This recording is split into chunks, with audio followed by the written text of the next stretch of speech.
Welcome back to Empower Indie Podcast. This podcast creates space for honest conversations about health, well-being, and community resources to help people in southwestern North Dakota live healthy, full lives.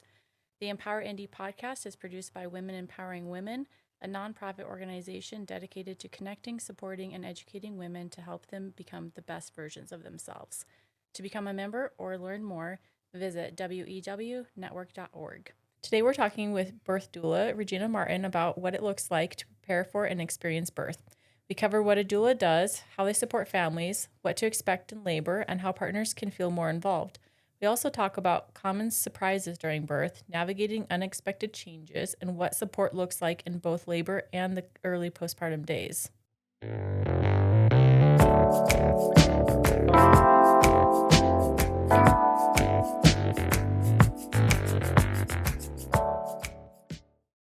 So introduce yourself, kind of tell us about yourself. Hello, thank you for having me. I'm Regina Martin. I am a birth doula, a birth photographer, birth educator, and lactation counselor. I am a mom to 4 kids and a wife, and I've lived in North Dakota for 17 years. Yeah. Okay, so tell us a little bit about what a birth doula is. So a birth doula is a non-medical trained support person to walk with somebody through pregnancy, labor, and birth. What does a doula actually do during pregnancy, labor, and postpartum?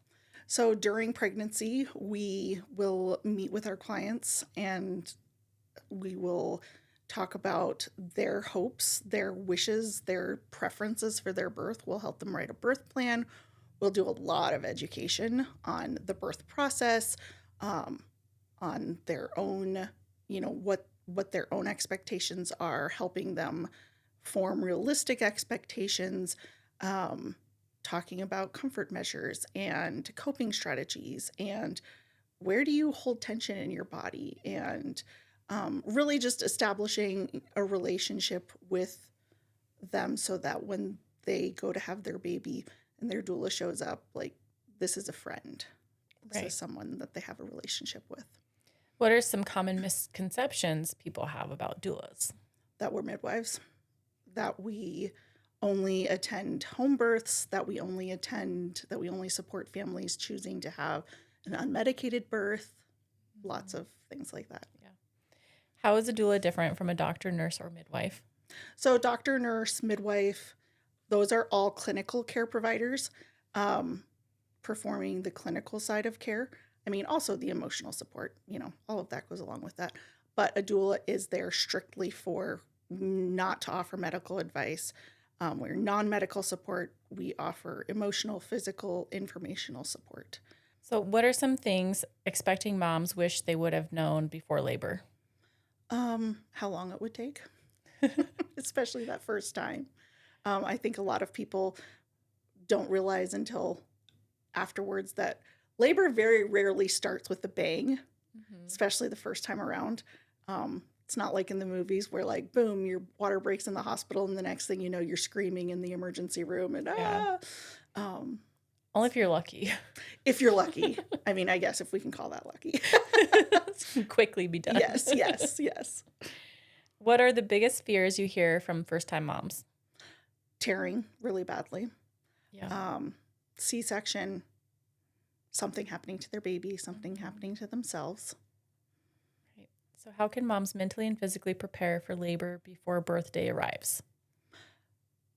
Physically, I love it when moms keep moving through pregnancy. And this doesn't have to be like some big, complicated workout. Literally just go out and walk, walk for 10, 20 minutes a day. Just that's going to help prepare your body for labor. Mentally, preparing for labor it's mental, it's spiritual, it's emotional. And there's an aspect in pregnancy of surrender and realizing that you have to surrender to the birth that will be, and there's only so much you can do to influence the process. And at a certain point, you have to let go and realize that it's going to be what it's going to be, and I'm going to get through it. Yeah. I'm doing everything I can to prepare myself, to build a support team around me, to, find people that I really trust Hmm. to care for me and my baby. Um, and then you have to surrender. Yeah, there's a lot of moms that really struggle with that and will show up with a birth plan that they want followed out to a T, Mm-hmm. and there isn't actually any control Right. over any of it. Right. So, we can do things, we can try different tips Mm-hmm. and tricks and movements and things to try and make labor progress, Mm-hmm. but it's not our plan. Right. It's not something you can type out and Right. decide ahead of Yes. time. It's not like, okay, I'm going to have this contraction. I'm going to Right. sit here and then I'm going to have this contraction over Yeah, here. it just does not work that way. Right. I wish it did, but it Right. doesn't. Yes. So a lot of times those moms that do that actually end up struggling more Mm-hmm. because one, they're mentally frustrated because they Mm-hmm. had a plan and it's not going as they Mm-hmm. planned, and it causes more tension. Mm-hmm. So their body's tenser, Right. which then makes it not go as planned as Right. well because their body's really tense, and so Yeah. things aren't progressing the way they should. So I think that that's a really good thing to teach them Mm-hmm. is that they're not in control. Right. The birth plan is I'd like to try this position. Right. I'd like to try the ball. I'd like Right. to do this, but not this is how it's going to go, Mm-hmm. because it will almost definitely not go that way. Yes. Yes. So, what should families think about when creating a birth plan? Well, that's interesting. I think that the benefit of the birth plan is more for the family themselves and to Yeah. educate it, like as a mode of education. When you go, you can print a gazillion birth plan templates off the internet, and you go down and you can check off these boxes. But like, if you don't know what the boxes, Right. are, the birth plan is a great jumping off place to be like, what do I want? Yeah. What are my options? Mm-hmm. It's interesting that we're talking about this because just this afternoon I was reading, there's a study on PubMed that just came out like in April talking about birth plans and how families with birth plans have like a 3 times higher chance of a vaginal birth.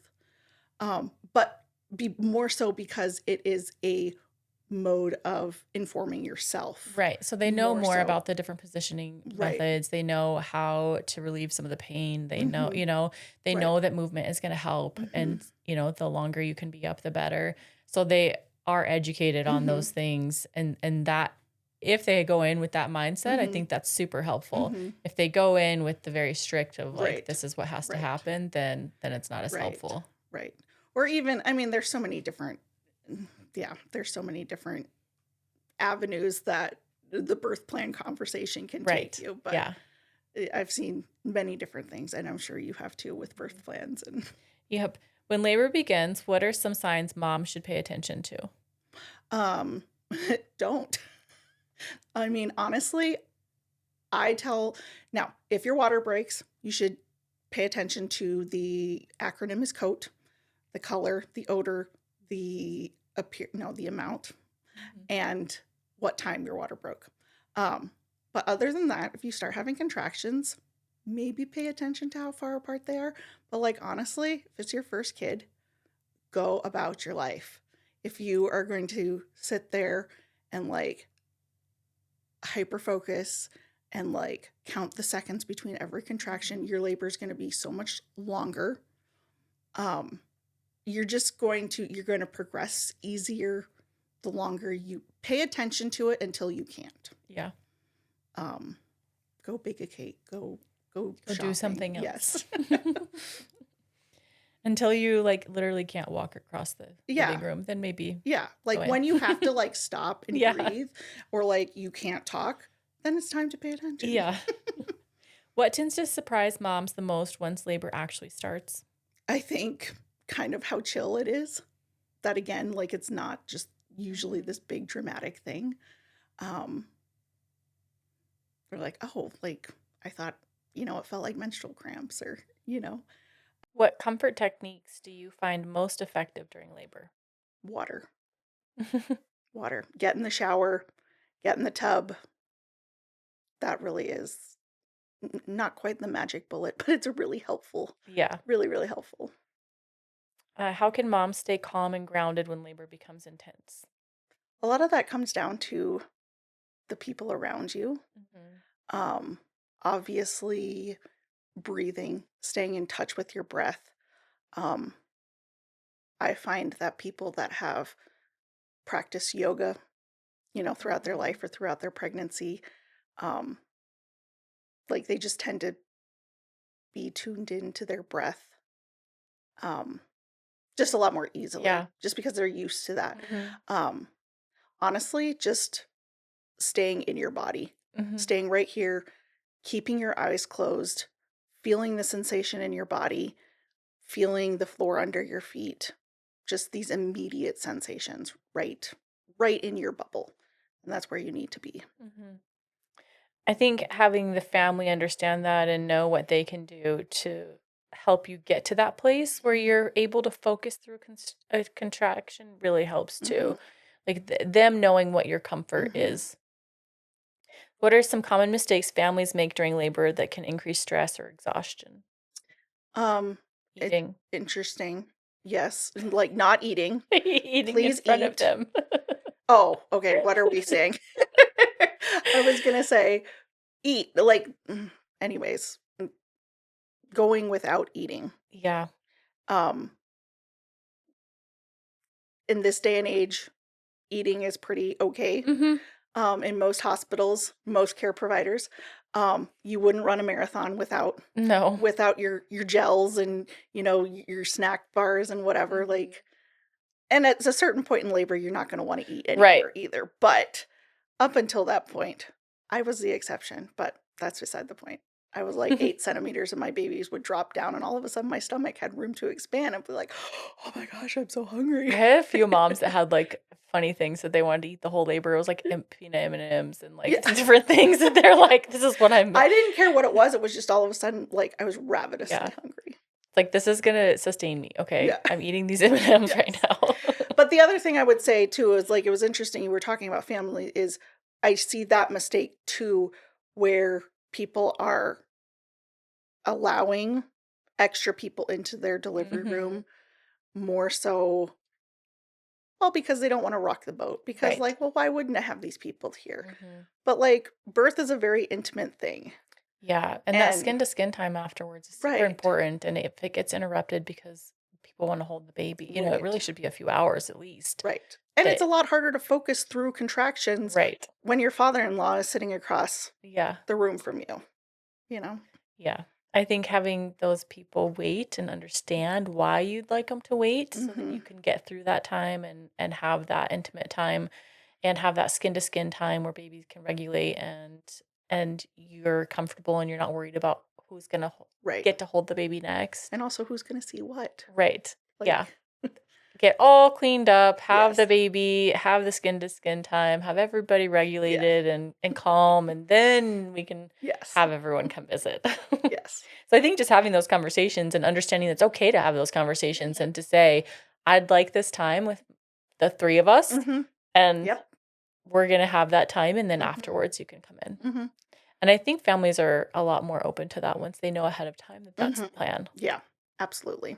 What role does advocacy and communication play during labor and delivery? Like, it's everything, but Yeah. also it shouldn't be, because I don't think that a mom should be having to advocate for herself. Mhm. Like, I think, and that I feel like you should be able to be on the same page with your care providers, that a mom doesn't feel like she has to defend herself during Yeah, and labor. I think that is a good role for the birth plan too, to go over it ahead of time. Mhm, Like to go over it and have a provider that's understanding and can mhm, explain to you the things that are on your birth plan that you mhm, picked and how they might go or how they might not go and mhm, what kind of transition or changes you need to mhm, make in that process mhm. so that they're fully aware of like this Right, is a guideline, this is a I'd like to right, try this isn't a solid. right.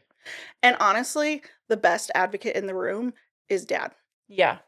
Um, as doulas, we can create space for conversations, we can facilitate conversation, we can't speak for you. Mhm. That's not our place, like, just ethically, like, all the things. But when a dad comes in that knows what his partner wants and why they Right. want it, Mhm. um, and is able to communicate that for her. Like, one, she's just going to fall head over heels more in love with you. Right.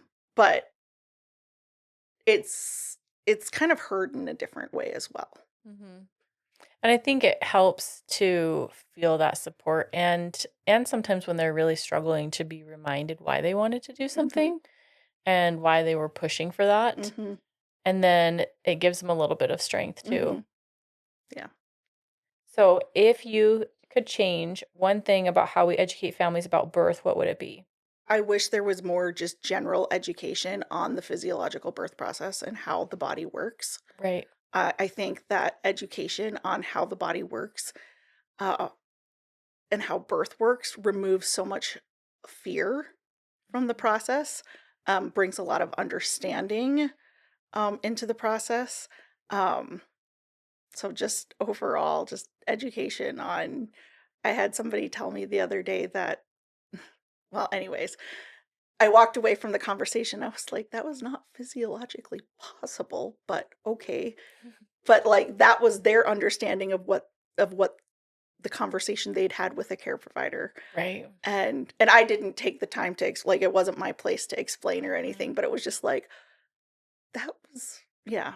It seemed very basic to me, and it was sad that this person like didn't know about their bodies. Yeah. You know? Mm-hmm.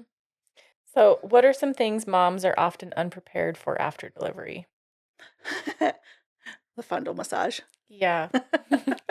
When somebody when Crystal over here comes and Yeah. wants to grab your spine through your belly button And rub really hard. knead on your belly. I think, and then also like the first time you get up after you have a baby and you just feel like all of your insides are going to fall out. When you get in the shower and you're bleeding and there's milk and there's just like everything. And you're like, what is? Yeah. All the fluids. Yes. So how can moms protect their mental and emotional well-being in those early postpartum days? I really like it when families have a postpartum plan. And it can be as simple as these are the things that I need to have in order to feel like a fit human being. These are red flags. Like if I haven't showered in 2 days, if I haven't had this much sleep, if I'm behaving in this way and this, and then that kind of goes more into like postpartum mental health. But like having a plan of how you're going to, what you need, Yeah. taking assessment of what do you need in order to feel like yourself. Yeah, I really like the nightly check-in, like Mhm. with the partner of knowing, okay, this is what I experienced today. How did you experience today? Mhm. Like how did that go for you? Mhm. And it's really interesting to hear like the difference Mhm. of what the perception was of the day. Mhm. And I think it can be helpful for partners too to see Right. like, oh, that's how you felt today? Mhm. I felt like it went great. Right, Like, right. Meanwhile, it's like day 5 and yeah, mom is in the middle of the baby blues and like, "Oh, right. really? You thought it went great? Because I just thought I was the worst mom." Yeah. And I think that changes over time too of like when you do those check-ins of like, "Oh, I think everything's going great," and Mhm. dad is drowning, like Yes. he is not doing Right. well. Yeah. So, Don't forget dads.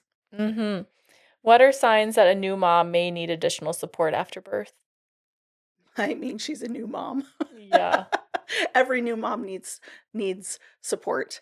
Um, I mean, but kinda going back to that plan you made for postpartum Mhm. and like, are you showering? Are you Right. sleeping? Are you eating? Mhm. Are you being nourished?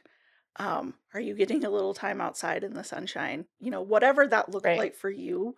Um, and then, I feel like they do a really good job at the hospital of going over like some of those um red flags for, you know, something that's beyond the baby blues or Right. Yeah. um, excessive crying. Mhm. You can't sleep even if your baby's sleeping.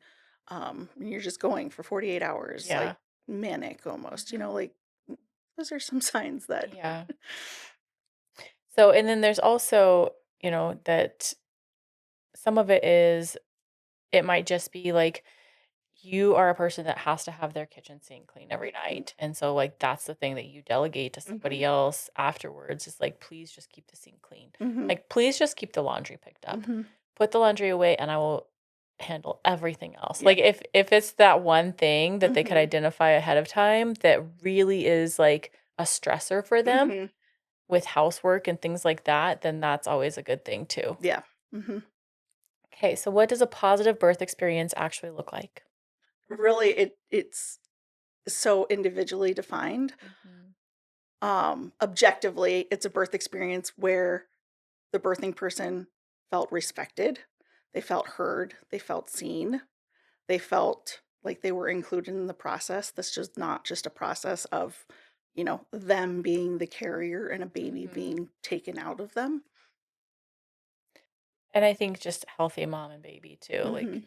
just knowing that everyone is doing well Mhm. afterwards. So, what is the biggest takeaway you hope listeners have leaving this conversation? I think the biggest takeaway would be that birth is worth preparing for. Mhm. Um, it's more than just a medical process. It is, in a way, piercing the veil. And so Mhm. preparing for that process and that transition is worth doing and it's worth educating yourself on. Yeah. Okay. So today's conversation is a good reminder that birth is unpredictable, but you do not have to go into it without support or understanding. Having the right people around you and knowing what to expect can make a big difference in how you experience it. Until next time, stay informed, stay empowered, and we'll see you on the next Empower Indie podcast.